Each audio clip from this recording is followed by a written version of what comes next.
সূরা বাকারার 85 নম্বর আয়াত আপনাদের সামনে আমি তেলাওয়াত করেছি। আল্লাহ রাব্বুল আলামিন যদি তৌফিক দান করেন এই আয়াতের উপরে কিঞ্চিত আলোকপাত করব। এর আগে একটা কথা আপনাদের সামনে আমি স্পষ্ট করে নেই, কোরআন এবং হাদিস তথা ইসলামের কথা বলে দেওয়ার দায়িত্ব আমার। এটা সমাজে বাস্তবায়ন করার দায়িত্ব কেবলমাত্র আমার না। কথা কি বুঝতে পেরেছেন? কোরআন এবং হাদিস তথা ইসলামের বিধিবিধান জানিয়ে দেওয়ার দায়িত্ব আমার। এটা বাস্তবায়ন, সমাজে বাস্তবায়ন করার দায়িত্ব কেবলমাত্র, বিশেষ করে একমাত্র আমার না, সবার। এই বিষয়গুলো যখন আমি বলি তখন অনেকেই কথা বলতে চায়, বা আমরা যখন বলি তখন অনেকেই বলতে চায় যে হুজুররা খালি মেম্বারের উপরেই লাফায়। বুঝেন নাই কথা? হুজুররা খালি মেম্বারের উপরেই লাফাচ্ছে। এটা তো হুজুরদের একটা জায়গা বলার, এবং হুজুররা যদি না বলে দেয় আপনারা জানবেন কোত্থেকে? আপনারা তো জানেন না বিষয়টা। অনেকেই জানেন, পড়ালেখা করেন, কিন্তু বেশিরভাগ মানুষই আমাদের সমাজে চায়ের দোকানে বসে অনেক গল্প দেয়, অনেক মাসলা মাসাইল জানে, যে আমি পৃথিবীতে এমন কোনো বিষয় নাই যা আমি জানি না, এরকম একটা ভাব দেখায়। আসলে কিন্তু জীবনে কোনো দিন একটা বই শেষ পর্যন্ত পড়িনি। জীবনে কোনো দিন ধর্মীয় একটা বই, ছোট্ট খাট্ট একটা বই, নুরানি বই, নুরানি কায়দার বইও প্রথম থেকে শেষ পর্যন্ত পড়িনি। আবার দেখবেন তার সাথে কথা বলবেন, এমন কোনো সেক্টর নেই সে জানে না। মহাকাশ বিজ্ঞান নিয়ে কথা বলেন, তাও সে জানে।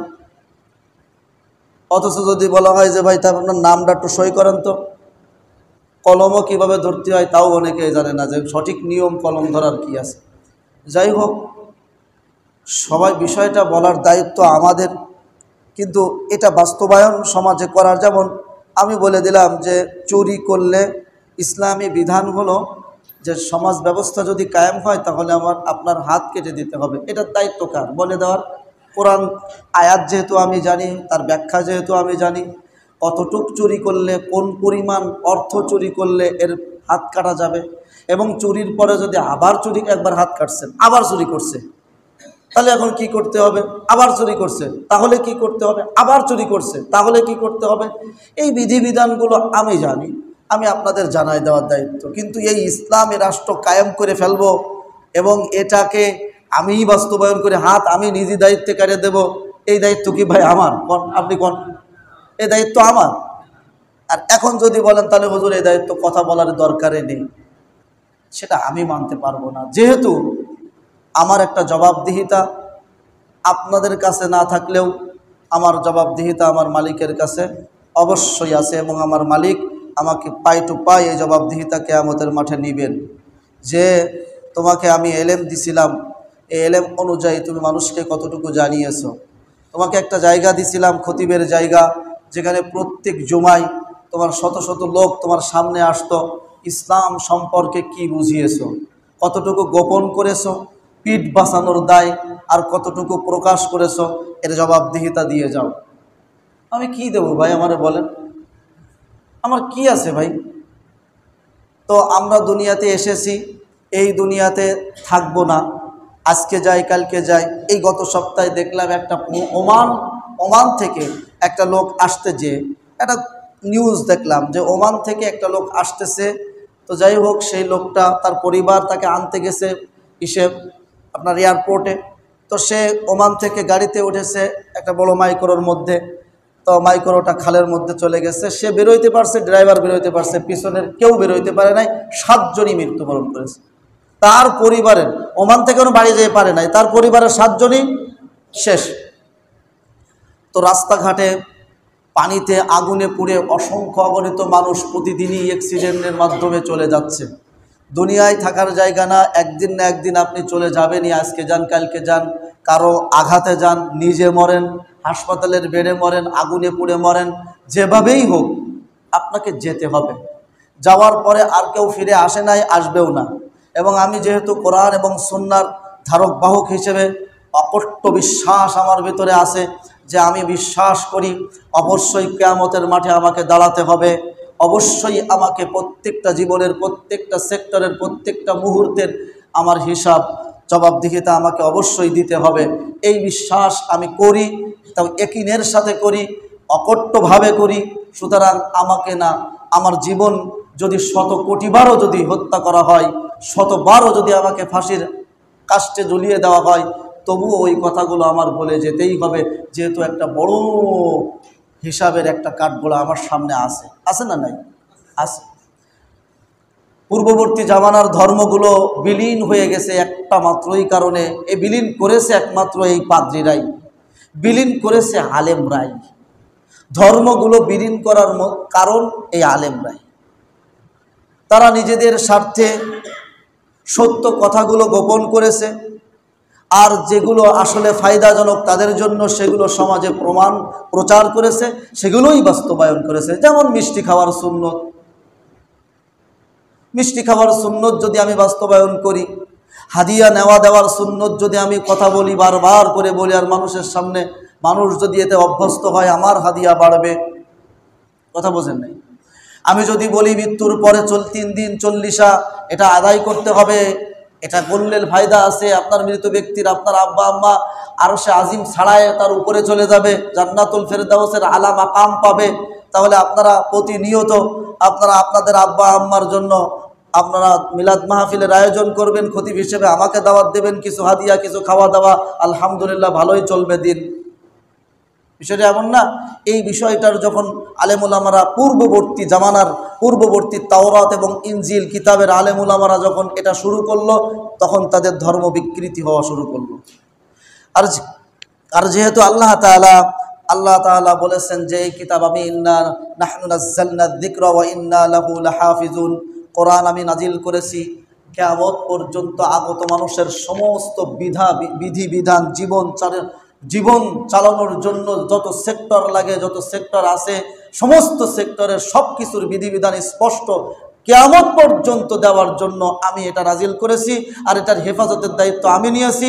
সমস্ত আলেম উলামারা যদি বিকৃত করতে চাই, আর সমস্ত আলেম উলামারা যদি তাদের হক বিষয়টাকে গোপন করতে চাই, তাদের স্বার্থে যেগুলো প্রচার করলে তাদের স্বার্থ টিকে থাকে, সেগুলোই যদি প্রকাশ করে, তারপরেও কি এই কোরআন বিলীন হয়ে যাবে? না। তাহলে আমি গোপন করে আমার লাভটা কি?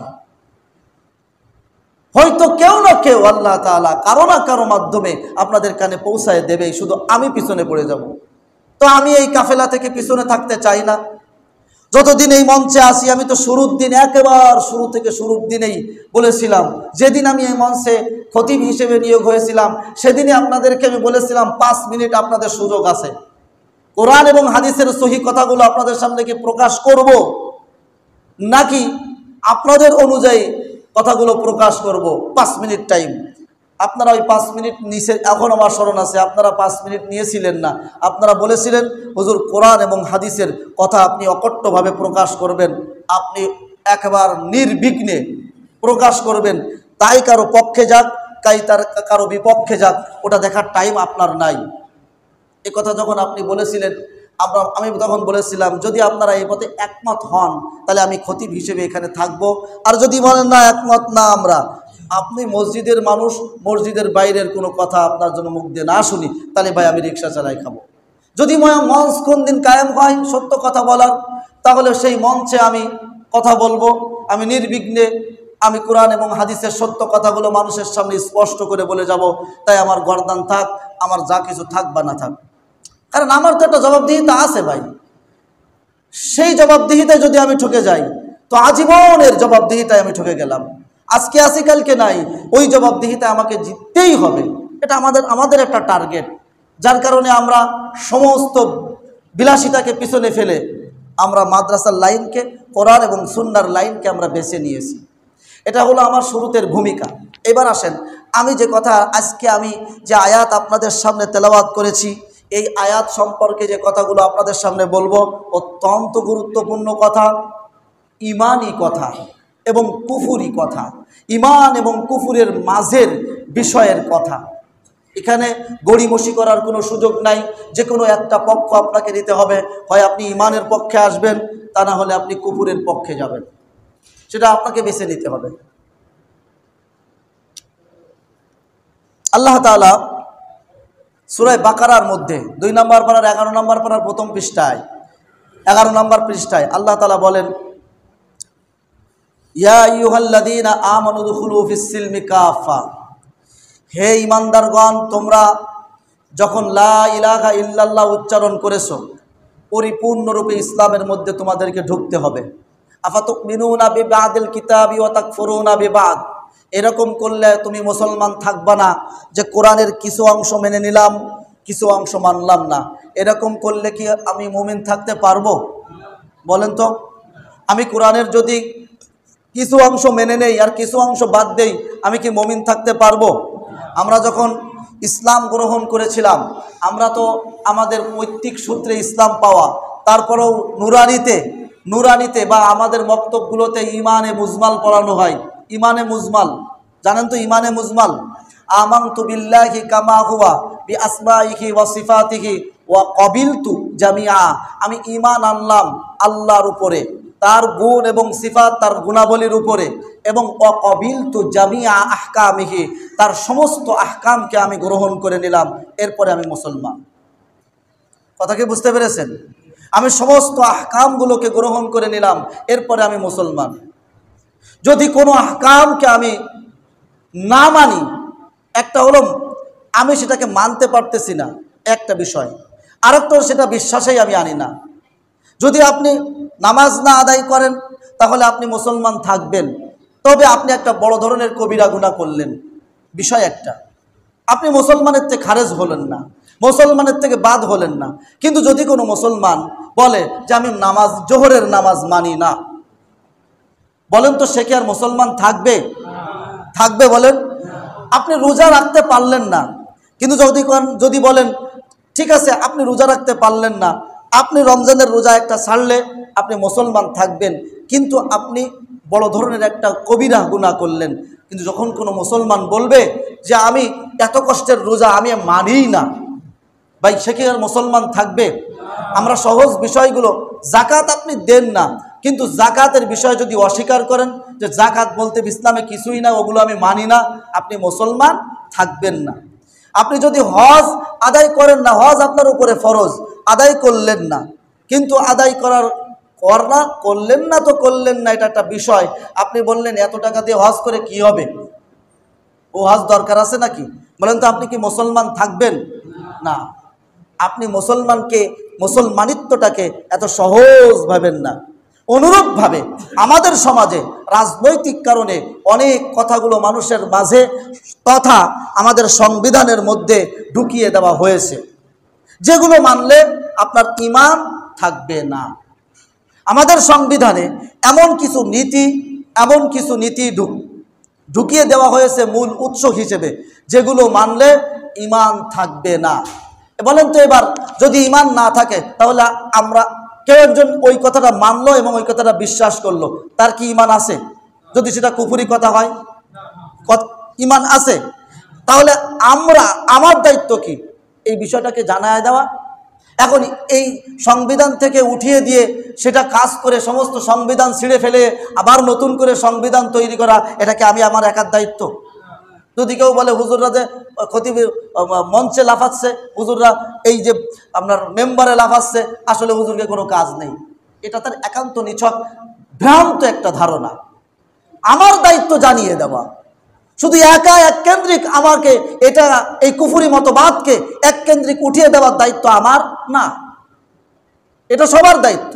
হ্যাঁ, আমি দায়িত্ব এড়াইয়া যাচ্ছি না, আমারও দায়িত্ব যে আমরা একজন মুসলিম সমাজে বসবাস করে এরকম একজন কুফরি মতবাদ, যেটা বিশ্বাস করার সাথে সাথেই আমার ঈমান চলে যাবে, এই মতবাদ উঠিয়ে সেখানে ইসলামিক মতবাদ ফিট করার দায়িত্ব শুধু আমারও আছে, আপনারও আছে। সেই রকম একটা মতবাদের নাম ধর্মনিরপেক্ষ মতবাদ। সেই রকম যেটা আমাদের সংবিধানের মূল উৎস, সেই রকম একটা মতবাদ, একটা বিশ্বাসের নাম, ওইটাও একটা ধর্ম। ধর্মনিরপেক্ষ মতবাদও একটা ধর্ম। সেই রকম একটা ধর্মের নাম, সেই রকম একটা বিশ্বাস, একটা মতবাদের নাম ধর্মনিরপেক্ষ মতবাদ, যেটাতে ইংরেজিতে বলা হয় সেকুলারিজম। সেকুলার শব্দের অর্থ যারা এই ধর্মনিরপেক্ষ মতবাদে বিশ্বাসী তারা বলে যে এটার অর্থ হলো, খুব খেয়াল করেন, এটার অর্থ হলো যে সমাজের মধ্যে সকল ধর্মের অধিকার থাকবে সমান, সবাই তাদের ধর্ম স্বাধীনভাবে পালন করবে, কেউ তাদের ধর্মের উপরে, তাদের ধর্মের রীতি নীতি পালনে কোনো আঘাত করবে না। এটাই হলো ধর্মনিরপেক্ষ মতবাদের কথা, এটাই হলো তার ব্যাখ্যা। কিন্তু ভাই আপনার মন গড়া ব্যাখ্যা দিলে হবে নাকি? যারা আসলেই এই সেকুলার শব্দটা আবিষ্কার করেছে, আসলেই যারা সেকুলার শব্দটা প্রয়োগ করেছে, আবিষ্কার করেছে, যারা সৃষ্টি করেছে, তাদের কথা গ্রহণ করা হবে? কথা বোঝেন নাই? আপনি যদি বলেন মসজিদ, এই মসজিদ মানে হলো যেখানে গাড়ি চালাই, আপনি আপনার ধারণা অনুযায়ী বললেন, এটাকে আপনার কথা গ্রহণ করা হবে নাকি মসজিদ শব্দটা যে তৈরি করেছে সেটা বলতে কি বুঝায় সেটা যারা তৈরি করেছে তার কথা গ্রহণ করা হবে? সমস্ত ডিকশনারিতে সেকুলার মানে হলো পার্থিব, দুনিয়া, দুনিয়ামুখী, জাগতিক। তার মানে সেকুলার যে হবে সে আখিরাতকে বিশ্বাস করবে না। কথাকে বুঝতে পেরেছেন? সেকুলার মানেই আমি দুনিয়ামুখী, এই পার্থিব জীবনই আমার শেষ, আমার আখিরাতের কোনো ধ্যান ধারণা আমার নাই, এর নাম সেকুলার। এই মতবাদে যে বিশ্বাস করে তার নামই হলো সেকুলারিজম। বলেন তো এটা কি ইসলামী কোনো মতবাদ? ইসলামের শুরুতেই তো আপনাকে পড়তে হয়েছে আমানতু বিল্লাহি ওয়া মালাইকাতিহি ওয়া কুতুবিহি ওয়া রুসুলিহি ওয়াল ইয়াউমিল আখির। আমি আখিরাতে বিশ্বাসী। যদি কেউ আখিরাতে বিশ্বাস না করে সে কি মুসলমান থাকবে? সেকুলার বলে যে আখিরাতে বিশ্বাস বলতে কোনো কিছুই নাই, দুনিয়ায় সবকিছু। এটা জাগতিক একটা কথা, দুনিয়ামুখী।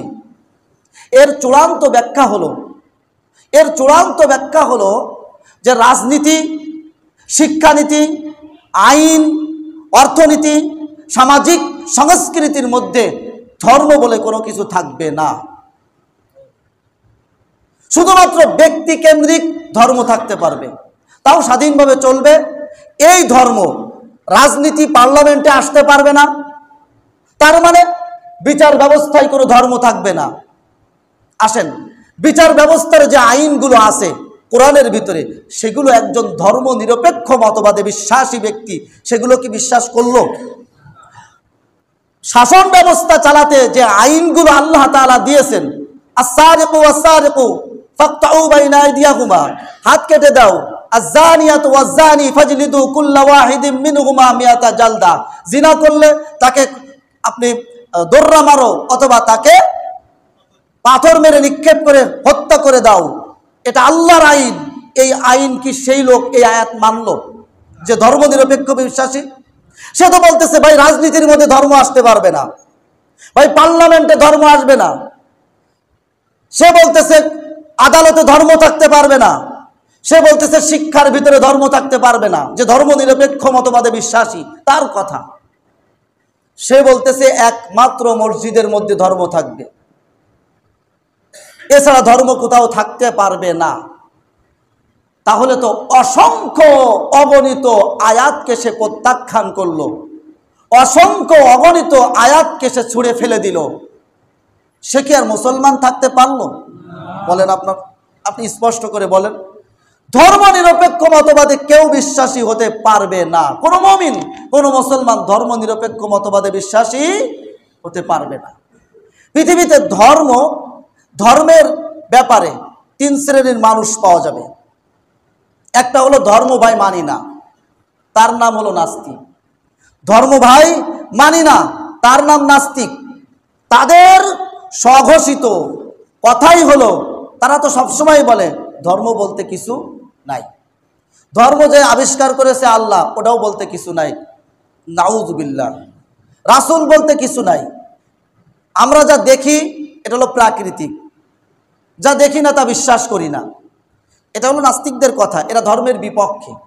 আর একটা হলো ধর্মের পক্ষে। ধর্মের পক্ষে, ধর্মের পক্ষে যারা আমরা মুসলমান, যারা এই যে আমি ধর্মের পক্ষে, যারা সর্বদাই সর্বসেক্টরে ধর্মকে যারা নিয়ে বাঁচতে চায়, জীবনের প্রতিটা মুহূর্তে ফাঁসির মঞ্চে দাঁড়িয়েও ধর্মের বিপক্ষে একটা কথাও বলবে না, তারাই হলো ধর্মের পক্ষে। আর আরেক গোষ্ঠী মূলত তারা নাস্তিক, কিন্তু তারা দাড়ি টুপি রেখে মসজিদেও আসে, নামাজও পড়ে, ওয়াজ মাহফিলের ময়দানে সভাপতিও হয়, সব কিছু ঠিক আছে, তো তারা বিশ্বাস করে আমি ধর্ম নিরপেক্ষ। কথা কি বুঝতে পেরেছি? ধর্ম নিরপেক্ষ। একজন মুমিন মুসলমান কোনোদিন ধর্ম নিরপেক্ষ হতে পারে না। আল্লাহ রাব্বুল আলামিন বলেন, ইন্নাদ-দীনা ইনদাল্লাহিল ইসলাম।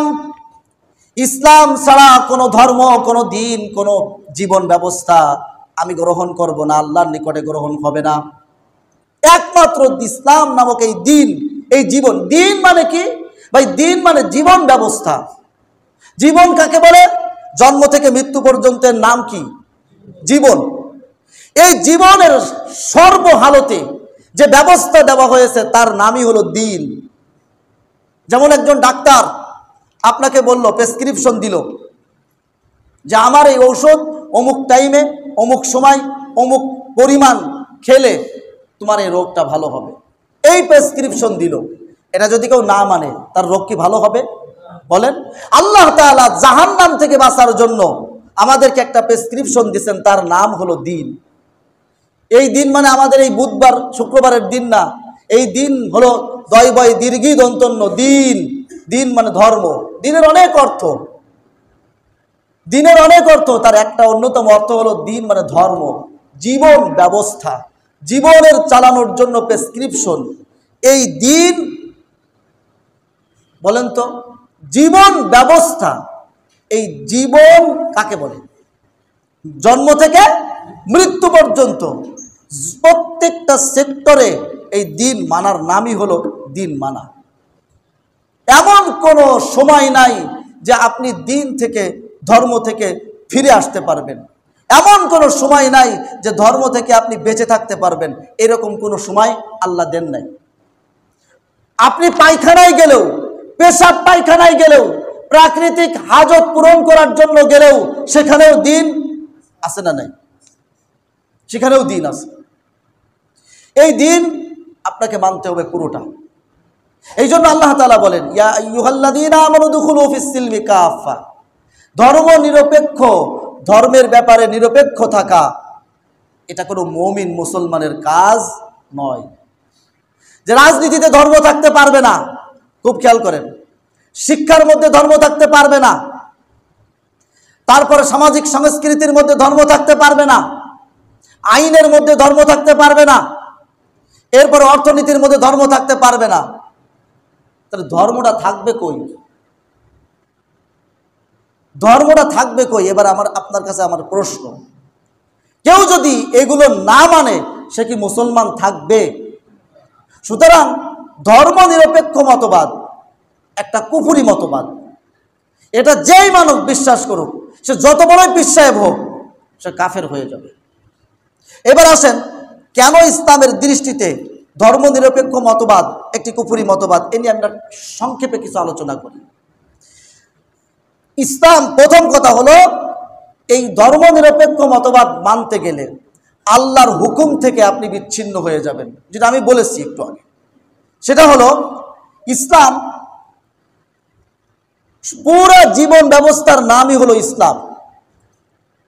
এটা কোনো এমন না যে আপনি নামাজের নাম ইসলাম, রোজার নাম ইসলাম, জাকাতের নাম ইসলাম, হজের নাম ইসলাম, না।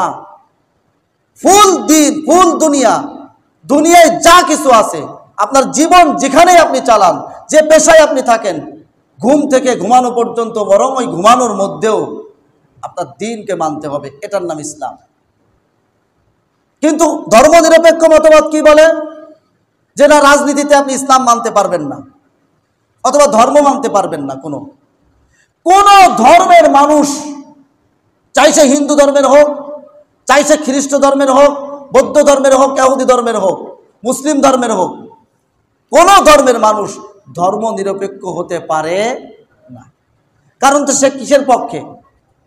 কথা বলেন, ধর্মের পক্ষে। আমাদের পাশে ভারত পৃথিবীর মধ্যে অন্যতম স্বঘোষিত ধর্ম নিরপেক্ষ মতবাদে বিশ্বাসী, কিন্তু তাদের রাজনৈতিক যে কর্মকাণ্ড সেটা কি? সেটা হিন্দুত্ববাদী, ধর্মের পক্ষে সব। এই জন্যই তো ধর্মের পক্ষে থাকার কারণেই অনেক মসজিদ ভেঙে দেওয়া হচ্ছে। কথা কি বুঝতে পেরেছেন? এই গেল এক কথা। 2 নম্বর হলো আল্লাহ তাআলা কোরআনে কারীম ধর্ম নিরপেক্ষ মানলে যে আল্লাহর হুকুম মানতে পারবেন না, তার একটা উদাহরণ দেন। আল্লাহ তাআলা সূরা মায়েদার 44 নম্বর আয়াতে বলেছেন, ওয়ামাল্লাম ইয়াহকুম বিমা আনজালাল্লাহ, যে ব্যক্তি আল্লাহর নাজিলকৃত হুকুম দ্বারা বিচার ব্যবস্থা চালাবে না, ফাউলাইকা হুমুল কাফিরুন, সে কি ভাই? সে কাফের। যারা আল্লাহর দেওয়া জীবন ব্যবস্থা অনুযায়ী বিচার কার্য পরিচালনা করবে না, তারা কাফের। এবার আইনের মধ্যে যদি আপনি ধর্মকে বাদ দিয়ে দেন, আপনি কি মুসলমান থাকবেন? এই জন্য এটা ইসলাম বিরোধী। 2 নম্বর, মানব নির্মিত আইনকে প্রাধান্য দেওয়া হবে ধর্ম নিরপেক্ষ মতবাদে। আজকে গণতান্ত্রিক দেশ যে কটাই আছে, অধিকাংশ দেশগুলো সব ধর্ম নিরপেক্ষ মতবাদে বিশ্বাসী। আর এই ধর্ম নিরপেক্ষ মতবাদ এটা যখনই আসবে তখনই মানব রচিত আইন এখানে প্রচলিত হবে। আর আল্লাহ রাব্বুল আলামিন কোনো মানব রচিত আইন প্রচলন করার ইসলাম মানব রচিত আইনকে ইসলাম সমর্থন করে না। ইসলাম, আল্লাহ কেবলমাত্র আইনদাতা হলো একমাত্র আল্লাহ, বিধানদাতা হলো একমাত্র আল্লাহ। যেহেতু সব কিছু কার? আল্লাহ। এই আইনদাতাও আল্লাহ। সুতরাং আইন দেবে আল্লাহ। আর ধর্ম নিরপেক্ষ মতবাদ বলেন যে আইনের মধ্যে তো ধর্মই থাকতে পারবে না, তাহলে আইন তৈরি করবে কে? মানুষই তৈরি করবে। ভোটের মাধ্যমে নেতা হয়ে এরপরে তারা আইন তৈরি করবে। এই জন্য এটা ইসলাম বিরোধী। 3 নম্বর, নৈতিকতা বিচ্যুত। ধর্ম নিরপেক্ষ মতবাদ একটা সমাজকে ধ্বংস করে দেওয়ার জন্য এই একটা মতবাদই যথেষ্ট। কারণ ধর্ম নিরপেক্ষ মতবাদ, আমি আগেই বলেছি, সেকুলার মানে হলো জাগতিক, দুনিয়ামুখী, ধর্মহীনতা, যেখানে কোনো ধর্ম থাকতে পারবে না। যেটা আজকের ধর্ম নিরপেক্ষ মতবাদীরা ব্যাখ্যা করতেছে যে না, এই সেকুলারিজমের অর্থ হলো ধর্ম নিরপেক্ষ মতবাদ আমরা যে সংবিধানে রেখেছি সেটার অর্থ হলো সকল ধর্মের সমান অধিকার থাকতে হবে, সবাই তাদের স্বাধীনভাবে তাদের ধর্ম পালন করবে। এই কথার উপরেও আমার প্রশ্ন আছে, সকল ধর্মের সমান অধিকার থাকতে পারবে না। কথা খুব খেয়াল করে, এই কথাটা খুব খেয়াল করেন। যদি কেউ বিশ্বাস করে হিন্দু ধর্ম সত্য, সে ঈমান থাকবে না তার। বুঝেন নাই মনে হয়? যদি কেউ বিশ্বাস করে হিন্দু ধর্ম হিসেবে সত্য, তার, যদি কেউ বিশ্বাস করে খ্রিস্ট ধর্ম হিসেবে সত্য, তার ঈমান থাকবে না। যদি কেউ বিশ্বাস করে ইহুদি ধর্ম হিসেবে সত্য, তার ঈমান থাকবে না। পৃথিবীতে ইসলাম বাদ দিয়ে আর যত ধর্মই আছে, যদি কোনো মুসলমান বিশ্বাস করে সেই ধর্মটা সত্য, তার ঈমান থাকবে না। তাহলে আপনি সমস্ত ধর্মকে এক বেঞ্চে বসাতে পারবেন না। সবচেয়ে মাথার উপরে বসাতে হবে কাকে? একজন মুসলিম হিসেবে ইসলামকে। এই জন্য আল্লাহ বলেন ইন্নাদ দীনা ইনদাল্লাহিল ইসলাম, ইসলাম একমাত্র মনোনীত ধর্ম হিসেবে আল্লাহর কাছে গ্রহণযোগ্য ধর্ম হলো ইসলাম। ও মাইয়াবতাগি গায়রাল ইসলামি দীনান ফালা ইউকবালা মিন, আল্লাহর কাছে এই ইসলাম ছাড়া অন্য কোনো ধর্ম গ্রহণযোগ্য হবে না। এই ধর্ম নিরপেক্ষ মতবাদ যেহেতু একটু জাগতিক মতবাদ, যেহেতু সেটা দুনিয়া কেন্দ্রিক এবং তারা বিশ্বাস করে আখিরাত বলতে কিছু নাই, যেহেতু ধর্মই আপনাকে শিখিয়েছে আখিরাত। ধর্ম যদি কারোর ভিতরে না থাকে তাহলে তার ভিতরে কি থাকবে না? এটা বাস্তবতা যে এটা একটা জিনিস আসলে আর একটা জিনিস থাকবে না। ধর্মনিরপেক্ষ মতবাদ যদি আপনি বিশ্বাস করেন, এই মতবাদই আপনাকে বলে দিবে যে আখিরাত বলতে কিছু নেই, কারণ সে আপনাকে বলে দিবে। এখন আসেন, যার সামনে একটা মানুষকে ভালো বানানোর জন্য এই পদ্ধতি ছাড়া অন্য কোনো পদ্ধতিতে ভালো বানানো সম্ভব নয়, তার নৈতিক চরিত্র ঠিক করা সম্ভব নয়, যে আমাকে জবাবদিহিতা করতে হবে এমন এক সত্তার সামনে যে বিশাল ক্ষমতাধর সত্তা এবং তার সামনে আছে অনেক বড় আযাব। এই রকম যদি ধ্যান ধারণা কোনো মানুষের মধ্যে না থাকে, সে জীবনেও কোনোদিন অপরাধ থেকে ফিরে আসবে না, সে কোনোদিন অপরাধ থেকে ফিরে আসবে না। যখনই একটা মানুষের ভিতরে তাকওয়া মানে কি, তাকওয়া না থাকবে, সে অপরাধ থেকে ফিরে আসবে না। যখনই মানুষের ভিতরে দ্বীন না থাকবে, এই জন্য তুলনামূলকভাবে যারা নামাজি, তুলনামূলকভাবে যারা তাকওয়াবান পরহেজগার লোক, তারা তুলনামূলকভাবে সমাজের ভিতরে কম অপরাধে জড়িত। কথা কি বুঝতে পেরেছেন? আর অপরাধ সবচেয়ে বেশি কে করে? যার ভিতরে তাকওয়া কম, যার ভিতরে আখিরাতের ভয় কম। আর নবীজি এটাই করেছেন। জানেন যে এই তাকওয়া, আখিরাতের ভয়, জবাবদিহিতার যে প্রশ্নে, সেই বিষয়টা যতক্ষণ পর্যন্ত একটা মানুষের মধ্যে না আসবে, অতক্ষণ পর্যন্ত আমি হাজারো বয়ান করে এই মানুষকে অপরাধ থেকে ফেরাতে পারবো না। এইবার আসেন, ধর্মনিরপেক্ষ যেহেতু আখিরাতকেই বিশ্বাস করে না, তাহলে তো সেই জবাবদিহিতার কোনো প্রশ্ন ধর্মনিরপেক্ষতার কাছে নাই। তাহলে এখন কি ভাই, খাই দাই ফুর্তি করো, এখানে বাঁচবা, তারপরে আর কোনো কিছু নেই। যেটা আসলে ধর্মনিরপেক্ষ মতবাদ মানেই নাস্তিকতার মতবাদ। যারাই নাস্তিক তারাই ধর্মনিরপেক্ষ, যারাই তাওহীদপন্থী, ইসলামপন্থী, ধর্মপন্থী, যারাই মুমিন মুসলমান, তারা জীবনে কোনোদিন ধর্মনিরপেক্ষ মতবাদে বিশ্বাস করতে পারে না। তাদের সামনে আখিরাত আছে, তাদের সামনে কবর, মিজান, ফুলসিরাত, হাসর নাসর, বহু কিছু তাদের সামনে আছে। আর একজন ধর্মনিরপেক্ষ মতবাদী বিশ্বাসী, সে যখন তার সামনে জবাবদিহিতার কোনো কিছু নেই, সে তখন লাগামহীনভাবে সমাজে চলবে। সে তখন জিনা ব্যবচার করতে তার কোনো দ্বিধাদ্বন্দ্ব, যেহেতু কোনো জবাবদিহিতা নাই। সে চুরি করতে কোনো রকম দ্বিধাদ্বন্দ্ব করবে না, যেহেতু জবাবদিহিতা নাই। সে ডাকাতি করতে, সন্ত্রাসী করতে, সে সমাজে বিশৃঙ্খলা তৈরি করতে তার কোনো দ্বিধা নাই। কেন? এর কোনো জবাবদিহিতা নাই। সে যেহেতু ধর্মনিরপেক্ষ মতবাদে বিশ্বাসী, দুনিয়া কেন্দ্রিক, আখিরাত বিমুখিতা। কথা কি বুঝতে পেরেছেন? এইবার আসেন 4 নম্বর, ইসলামী রাষ্ট্র ব্যবস্থার বিপরীত। ইসলামী রাষ্ট্র ব্যবস্থা খিলাফত, যেটার মাধ্যমে শান্তি আসবে পুরো পৃথিবীতে। ইসলামী রাষ্ট্র ব্যবস্থা, যে রাষ্ট্র ব্যবস্থার মধ্যে ইসলাম প্রতিষ্ঠা হবে, ইসলামী আইন বাস্তবায়ন হবে যে রাষ্ট্র ব্যবস্থার মধ্যে, এই ধর্ম নিরপেক্ষ মতবাদ এই ইসলামী রাষ্ট্র ব্যবস্থার বিপরীত। কারণ কি? ধর্মনিরপেক্ষ মতবাদের মূল মন্ত্রই হলো রাজনীতি, শিক্ষা, আইন, অর্থনীতি, সামাজিক সংস্কৃতি, কোনো কিছুতেই ধর্ম থাকবে না। ধর্ম ব্যক্তিকেন্দ্রিক, নামাজ, রোজা, হজ, যাকাতের মধ্যেই সীমাবদ্ধ, এর বাইরে আর কোনো ধর্ম থাকবে না। তাহলে তো ইসলামী রাষ্ট্র ব্যবস্থা কোনোদিনই কায়েম হওয়া সম্ভব না ধর্মনিরপেক্ষতাকে বিশ্বাস করে। কথা কি বুঝতে পেরেছেন? এরপরে আসেন 5 নম্বর। 5 নম্বর হলো আল্লাহ রাব্বুল আলামিন। আমি আগেই বলেছি যে কোরআন তথা দ্বীন, ধর্ম, এটা এমন বিষয় নাই না যে কিছু সময় আপনি মানবেন, আফাতুমিনুনা বিবাদিল কিতাবি ওয়া তাকফুরুনা বিবাদ, যে অল্প কিছু মানলাম কোরআনের আর কিছুকে বাদ দিয়ে দিলাম, এর নাম মুসলমান না, এর নাম মুসলিম মুমিন না।